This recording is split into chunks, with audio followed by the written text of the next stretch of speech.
Hi friends, இது டே 5 of பிட்டாகரஸ் breeding. இன்றைக்கி ஒரு பயங்கரமான ஒரு ட்விஸ்ட்டுங்க. இன்றைக்கி என்னென்னா, நம்ம செகண்ட் பேர் வந்து நான் போய் பார்த்துருந்தேன். அது வந்து இன்னும் ஹேட்ச் ஆகலை, அப்படியே தான் இன்னும் எக் இருக்குது. இன்னும் ஒரு 7 to 8 hours எடுத்துக்கும் போல்.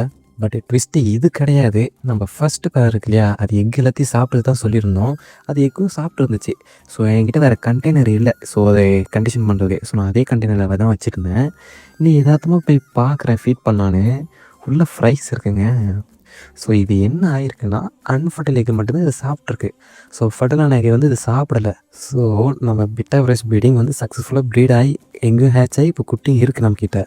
இதில் சோகமான விஷயம் என்னென்னா, 2 பேருமே எக்கு ரொம்ப சாப்பிட்டுச்சு. ஸோ ரொம்ப எக்கு ஃபர்டைல் ஆகாமல் இருக்குது போல். ஸோ நம்ம ப்ரைஸ் வந்து ஒரு 50, 60, 70 தான் கிடைக்கும். நம்மளுக்கு அது பிரச்சனை இல்லை. ப்ரீடிங் ஆகிடுச்சா, டன். இப்போ நம்மளோட வேலை என்ன, ஜஸ்ட் ஒரு 3 days வெயிட் பண்ணால் போதும். நீங்கள் இதோட அப்டேட் தெரிஞ்சுக்கணும்னு நினச்சிங்கன்னா நம்ம சேனல், நம்ம பேஜையும் ஃபாலோ பண்ணி வச்சுக்கோங்க. அதுக்கப்புறம் இந்த வீடியோக்கு ஒரு லைக் பண்ணி வச்சுக்கோங்க.